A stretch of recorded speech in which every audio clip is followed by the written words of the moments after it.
It's funny how some people live their lives wearing a mask, pretending they're untouchable, unshakable, and oh so clever. They strut around like they're the kings and queens of their own little kingdoms, building walls made of arrogance and lies to keep the rest of the world at bay. Regret is a peculiar thing, isn't it?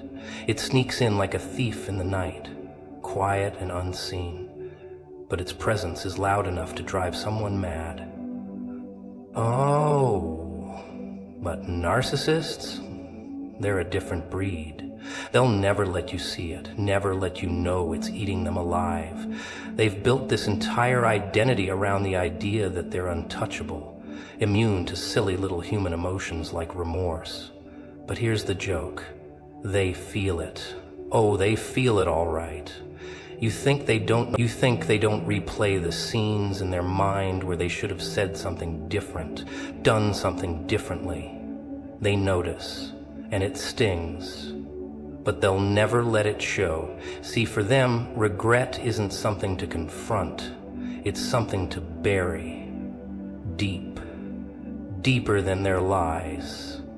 Deeper than the web of manipulation they've spun to keep themselves looking like the mastermind. The puppet master. Regret would mean admitting that they messed up, that they aren't as flawless as they love to believe. It would mean peeling back that mask and exposing the scared little person underneath, the one who's terrified of being seen for who they truly are. And narcissists? They'd rather choke on their pride than let that happen. But pride, oh, that's their Achilles heel, isn't it? It's the thing that makes them act like they're invincible while secretly crumbling on the inside. So to keep a spark of life in the inside, it probably means recognizing that they're doing it because they love themselves more than the world seems to give. If you look at all the pride that makes them respect themselves as much as they do, it's like they feel inferior. Their pride whispers to them, don't you dare reach out. Don't you dare apologize. Don't you dare admit you were wrong. It convinces them that staying silent is strength when, in reality, it's their greatest weakness. Silence becomes their armor, but that armor is heavy and the cracks begin to show. Picture it. They're alone. The world around them quiet for once. No audience to applaud their facade. That's when regret creeps in, a relentless little voice reminding them of what they've lost. It's not the kind of regret that screams, it's the kind that whispers. It says, remember the way they used to look at you. Remember the trust you shattered. Remember how they walked away and never looked back. And they can't escape it. No amount of bravado or self-praise can drown it out. It's there, lingering in the corners of their mind like an unwelcome guest. Every emotion brings its currency, but here's the twist. They'll never act on it. They'll never let that regret push them to do the one thing that might bring some relief, reaching out. Why? Because that would mean lowering themselves, stepping off the pedestal they've built and admitting they're just as flawed and human as everyone else. It would mean giving up control, and control is their lifeline. It's the one thing they cling to in a world that feels chaotic and unpredictable. Letting go of that control, even for a moment, is unthinkable to them. And so they sit with their regret, letting it simmer and fester, pretending it doesn't exist. They distract themselves, throwing themselves into new conquests, new games, new people to manipulate. But the ghost of what they've lost follows them. It's in the quiet moments, in the spaces between their distractions, that it haunts them the most. It's when they see you thriving without them, smiling, living, moving forward, that the regret tightens its grip. They hate it. They hate that they didn't break you. They hate that you found happiness they can't touch, but they'll never show it, never let you see it. Because to reach out, to admit regret, would mean acknowledging that you mattered, that you were more than just another pawn in their game. And narcissists? They can't afford to let anyone believe they hold that kind of power. To them, admitting regret feels like surrender, like handing over the control they fought so hard to maintain. So they stay silent, trapped in a prison of their own making, unable to move forward, unable to let go.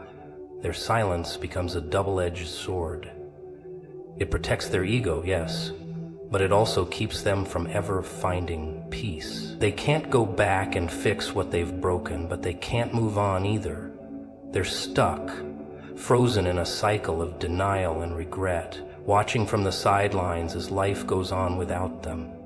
And deep down, they know they're the ones who caused the silence, the distance, the emptiness they feel. They know they could have reached out, could have said something, could have done something to make it right. But they didn't, they couldn't. And now they have to live with that. Vulnerability. The one thing a narcissist avoids like a plague. It's almost laughable how they've made their entire existence about building walls, constructing fortresses, to keep the world out and themselves in. And chaos? Oh, they've got plenty of that, but they'll never show it. They'll never let you see it. Vulnerability would make them human, and being human, that's their worst nightmare. You see, narcissists thrive on control. Control over themselves, over others, over the narrative. Vulnerability, though, that's a loss of control. That's opening the door to unpredictability, to outcomes they can't manipulate or twist in their favor. To be vulnerable is to be real, to be raw, to be exposed. And exposure, that's their kryptonite. They've spent their lives perfecting the art of the mask, smiling when they're hurting, laughing when they're angry, pretending they're untouchable when they're anything but. To let that mask slip, even for a moment, feels like death to them. It's funny, isn't it? How the very thing they need to heal, to grow, to connect with others is the one thing they can't bring themselves to do. Vulnerability could set them free, but they see it as a trap. They've convinced themselves that showing weakness, admitting fault, or expressing regret would make them powerless, would make them small. So they hold it all in. They bottle up their emotions, their guilt, their regret, and lock it away in the deepest parts of themselves. But locked doors have a way of creaking, don't they? When the world quiets down, when there's no one left to manipulate, no games left to play, that's when it hits them. That's when the vulnerability they've been running from starts knocking on their door. And it's not polite, oh no. It doesn't ask for permission. It breaks in, uninvited and unrelenting. It forces them to confront the very things they've been avoiding. The pain they've caused, the people they've lost, the emptiness they feel. But do they answer that knock? Do they open the door and face it? Of course not. They'd rather double down, reinforce the walls, and pretend it's not there. That's the tragedy of it all, really. They could reach out, they could say, I was wrong, or I'm sorry, or I miss you, but those words feel like daggers in their throat. They can't bear the thought of being seen as weak, of losing the upper hand, so they stay silent. They bury the words they want to say under layers of pride and fear, and every time they do, they dig themselves a little deeper into the hole they've created. They become prisoners of their own design, trapped by the very walls they built to protect themselves. But here's the thing about vulnerability. It doesn't go away. It doesn't vanish just because you ignore it. It lingers, it festers, it grows. And for a narcissist, it becomes this constant gnawing presence in the back of their mind. They'll try to drown it out with distractions, with new victims to manipulate, with anything that makes them feel powerful again. But it's always there, waiting for the moment they're alone, the moment they can't run from it anymore. And that's when the cracks start to show. Maybe it's a slip of the tongue, a moment of hesitation, a look in their eyes that betrays the confidence they're so desperate to project. Maybe it's a restless night, tossing and turning as their mind replays the moments they'd rather forget. Vulnerability doesn't care about their mask or their walls. It finds its way through, no matter how tightly they try to seal it off. What they don't realize is that vulnerability isn't weakness. It's strength. It's what makes us human. It's what allows us to connect, to grow, to heal. But narcissists, they've twisted it in their minds. To them, it's a weapon that can be used against them, a weakness to be exploited. So they reject it, deny it, and bury it. And in doing so, they deny themselves the very thing they need to break free from their own torment. They see vulnerability as a risk. And in a way, they're right. It is a risk. It's a risk to open yourself up, to let someone see the parts of you that aren't perfect, that are messy and flawed. But it's also a reward. It's the key to freedom, to authenticity, to living a life that isn't defined by masks and manipulation. For a narcissist, though, that reward feels out of reach. The risk is too great, the fear too strong. So they stay where they are, locked in a battle with themselves, refusing to let the walls come down. And the irony? The longer they fight it, the stronger it becomes. Oh, isn't it just deliciously ironic? The very thing that they hate the most is the one thing they can't live without. The regret. The one thing that gnaws at their insides, whispering in the quiet moments, you messed up. You messed up big time. You see, narcissists, they love control. They love being the one who's in charge, who's always got the upper hand. But that, my friend, is the trap. They put themselves in this little box, one they built with their own two hands, and then they wonder why it's so hard to breathe in there. That regret, it starts small. It starts like a little crack in the foundation, a tiny voice that says, "Hey, you didn't treat that person right. You took them for granted. Now look, gone, forever." But instead of acknowledging it, they ignore it. They bury it deep, deep down where no one can see it, because if they admit they were wrong, if they admit they hurt someone, well, that's just a bridge too far. That's too much of a crack in the armor. So they tell themselves, it's fine, I'm fine. They put on that smirk, that charming smile, as if it's all under control. They lie to themselves and everyone around them. And here's where it gets interesting. Because despite all their bluster, despite all their attempts to appear untouchable, that regret starts to fester. Oh yes, it festers. It bubbles up from the depths, refusing to stay buried forever. And they feel it. They can't escape it. Not really. Because every time they look at you, every time they see you smiling, thriving, living your life without them, without their toxic games, it eats at them. It eats away at their pride, at their fragile ego. It's like a slow burn they can't extinguish. A reminder of what they lost, what they destroyed. But here's the kicker. They'll never reach out. No, they can't. Pride, remember? Their pride is like a vice, squeezing tighter and tighter until they can barely breathe. Admitting that they regret their actions would mean admitting that they were wrong, and that's the one thing they can't afford to do. Admitting fault would be like ripping off the mask they wear, revealing the ugly truth that they, too, are human. They can't handle that.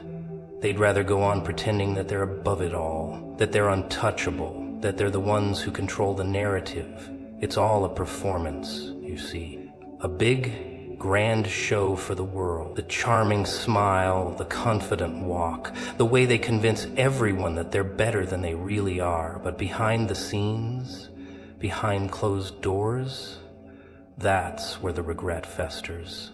That's where the truth hits them the hardest.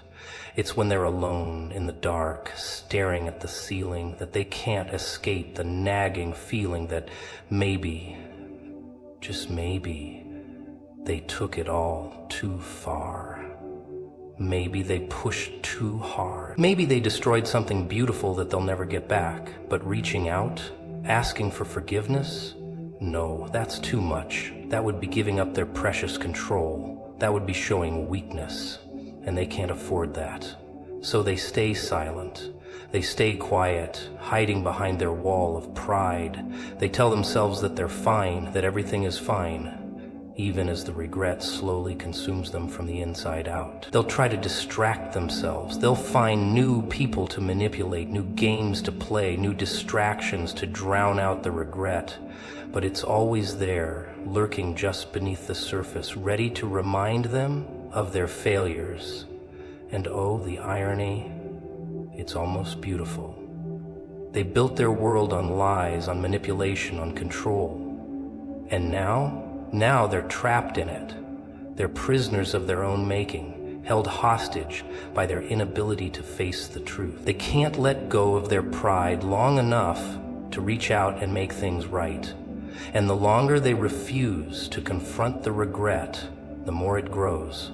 It becomes a weight they can never shake off, a constant reminder of the damage they caused. They can try to numb it, they can try to escape it, but regret doesn't go away. It doesn't vanish just because they ignore it.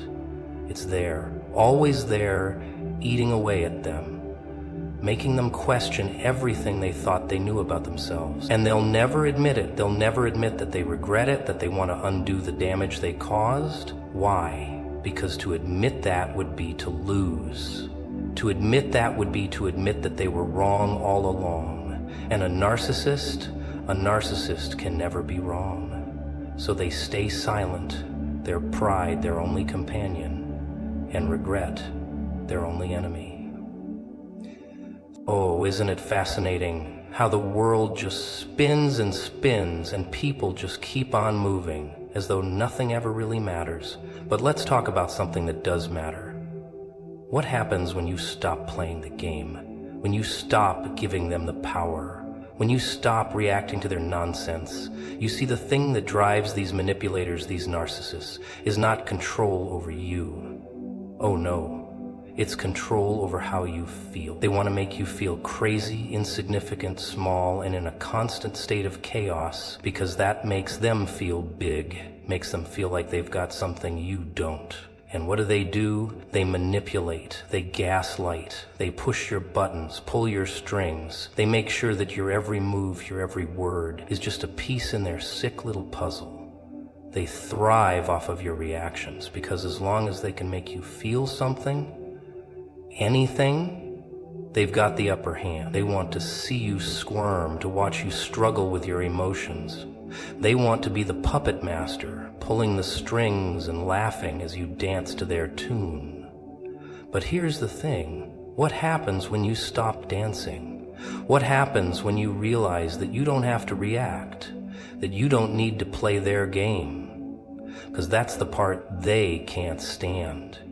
They can't stand when they lose their audience. They can't stand when the spotlight stops shining on them. Oh, the anxiety it must cause them. It's like an itch they can't scratch, a puzzle they can't solve, a mystery they can't figure out. Because if you stop reacting, if you stop giving them what they crave, the chaos, the drama, the emotional roller coaster, what happens? They start to unravel. The walls start to crumble. The facade starts to crack. They become desperate. They become weak. And that's the moment when you realize you've got the power. They never wanted you to have it, but you always did. You've always had it. You think they don't care. You think they don't regret their actions. Think again. You see, the thing about manipulators is that they thrive on validation. They need you to need them. They need you to beg for their approval. It's not even about you, really. It's about them feeling important. It's about them feeling like they've got something over you, something that makes them better, something that keeps them on top. But when you stop giving them that, when you stop needing their validation, when you stop reacting to their drama, what happens? They panic, and the more they panic, the more they realize that they've been trying to hold something together that was never real in the first place. And that's when you see them for what they truly are: broken, fragile, desperate for control that they'll never truly have. Now, they'll never admit it. Oh no, they'll never come crawling back, apologizing for what they did, admitting that they messed up. No, they'll just continue with the game. They'll try new tactics, try new ways to get a rise out of you, because in their twisted little minds, that's the only way they know how to survive. They'll twist the truth, they'll make up stories, they'll pretend to be the victim, but it's all a performance, and it's a tired performance. The thing is, you don't have to fall for it anymore. You don't have to play along. When you see through the act, when you stop giving them the emotional satisfaction, you break the cycle. You break their hold over you. And that's the part that terrifies them. But let me tell you something. They will try. They will try to get under your skin, to poke and prod, to do whatever they can to make you feel like you're losing control. They'll find new ways to manipulate, new ways to make you doubt yourself. They need you to stay in the game. They need you to keep reacting. Because as long as they can keep you emotionally engaged, they've still got a piece of you. But once you stop giving them the satisfaction of your emotions, of your reactions, they're left with nothing but their own miserable existence. And that's the real punishment. The beauty of it all is that you don't even have to do anything drastic. You don't need to shout, you don't need to scream, you don't need to make a scene, you just need to stop caring, you just need to stop playing. And that's when the mask starts to slip, that's when the cracks start to show. Because a narcissist, a manipulator, they can only hold up the illusion for so long. They can only pretend to be something they're not for so long before the truth starts to seep through the cracks.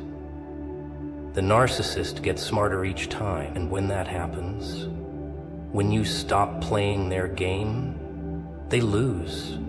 You know what the worst part is? The real kicker in this whole twisted little circus we're all stuck in, it's not that they don't care about you, no. It's that they care too much about how they look, how they come across, how everyone thinks of them. The narcissists, they're not concerned with you, not really.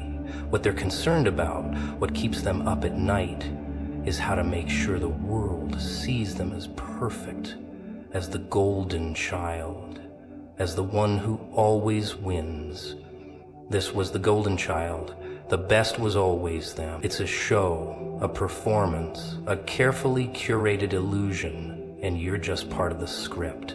They don't want you to be happy. No, happiness is a threat to their perfect little world. They want you to be just fine enough, just broken enough, so that you keep looking to them. You keep coming back, keep needing them to hold that power over you. They love that control. It feeds them. But here's the thing. When you stop looking at them, when you start looking away, when you stop needing them for validation, that's when their world crumbles. They've been living in a house of cards, one fragile little piece after another, stacked up to look like something solid, but it's all so thin, so fragile, that if you just walk away, just take your eyes off them for a second, the whole thing comes crashing down. What's worse? They know it. Oh, they know it deep down in that empty little heart of theirs. They know that they only matter because you let them. You made them matter. You gave them that power. But when you stop feeding the beast, the monster starts to shrivel. And they can't have that, can they? They can't stand the thought of being insignificant, of being exposed for the hollow shell that they are. You think they've got all the control? You think they're the ones calling the shots? No. The reality is they're desperately holding on to your every reaction, your every move. They need you to be a puppet, because the moment you stop pulling the strings, they fall apart. They can't stand being ignored. No, they'll never admit it, but being ignored is their worst nightmare. It drives them mad. It gnaws at them, because the only thing that's ever made them feel important was the chaos they created, the drama they stirred, the way they could control the situation, manipulate the narrative.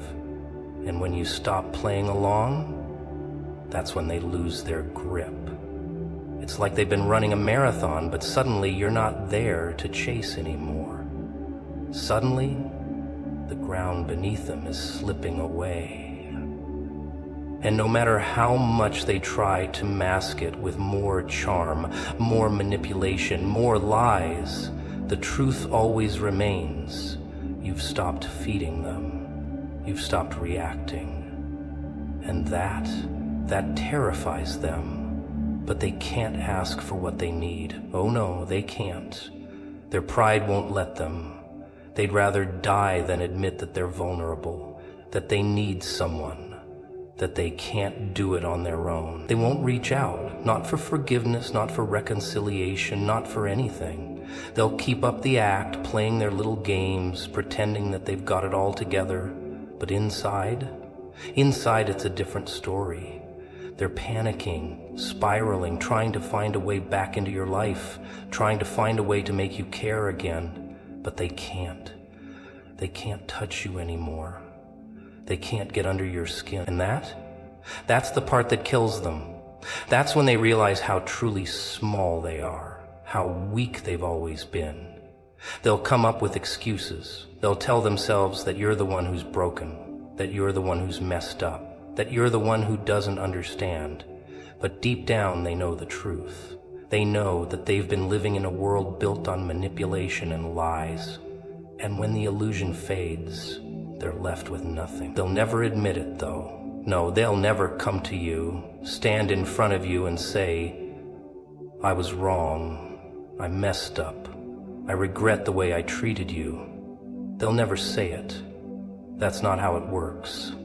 They'll just keep spinning, just keep pretending, hoping that you'll come back, hoping that you'll fall for the act one more time, but you won't, and that's what they can't stand.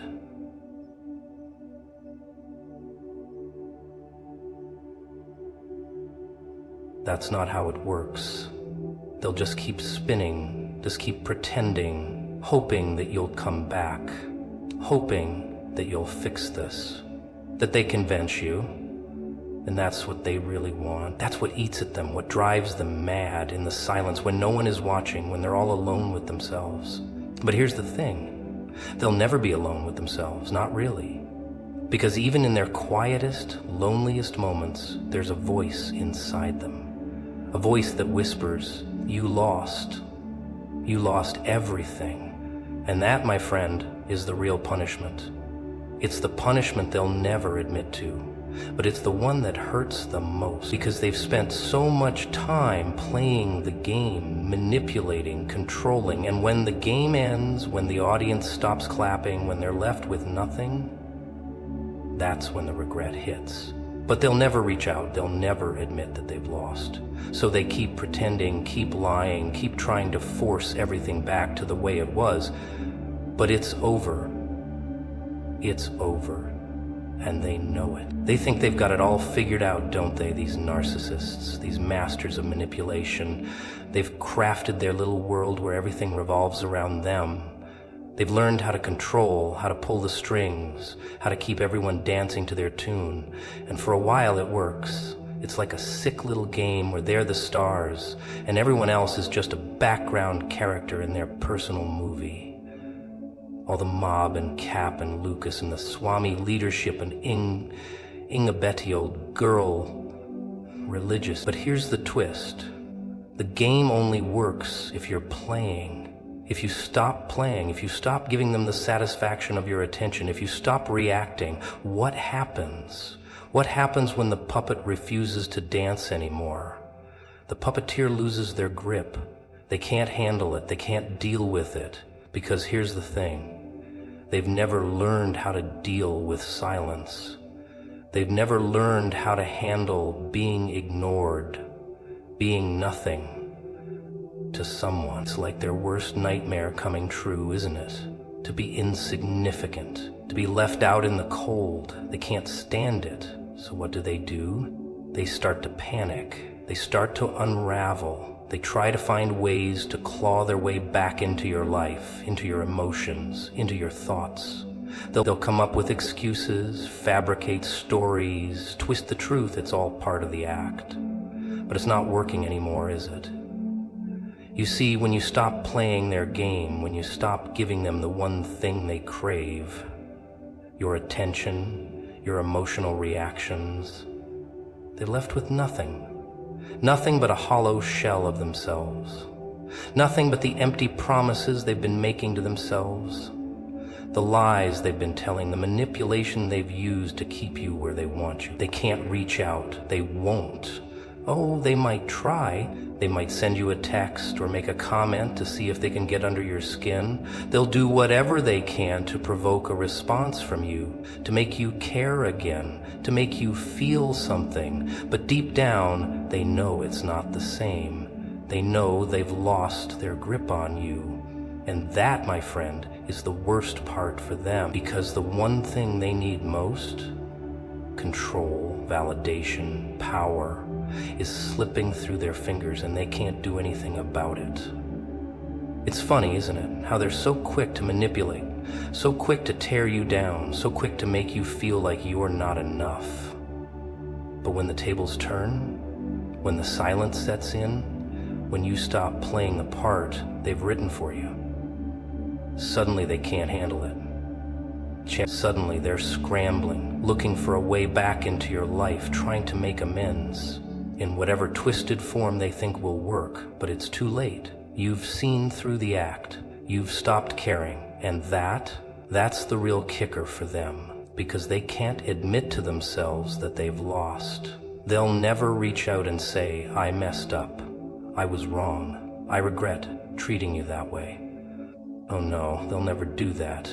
They'll keep up the charade, keep pretending, keep acting like they didn't destroy everything in their path, but deep inside, they know they've lost you for good. And that's the regret they'll never acknowledge. They'll act like it doesn't bother them, like they don't care that they're alone, that they've burned bridges, that the people they've manipulated and controlled are now turning their backs on them. But we both know the truth. It eats at them. It gnaws at them from the inside out. They can't stand the fact that you don't need them anymore, that you've learned to live without their toxic presence in your life. It doesn't matter how many people they surround themselves with. It doesn't matter how many fake apologies they throw around, or how many times they try to turn the tables on you. It doesn't matter, because they'll never be able to fill the hole that their own actions have left. And that's what really stings. They won't admit it, but they know it. They know they've burned their bridge with you, and they know there's no going back. But they'll never reach out. They'll never come to you and say, I'm sorry. No, because admitting that would mean acknowledging the truth, that they were wrong. And that, my friend, is something a narcissist can never do. Instead, they'll try to rebuild their kingdom, try to find new victims to manipulate, try to get someone else to feed their ego. But they'll always be looking over their shoulder, wondering if you'll ever come back, wondering if you'll ever reach out. But you won't, because you know what they are now. You know how hollow they really are, how weak they are without you feeding them. And that's the part that stings the most for them. They can never let go of the fact that they lost you. And no matter how much they try to disguise it, they'll never be able to fill that empty space they've created for themselves.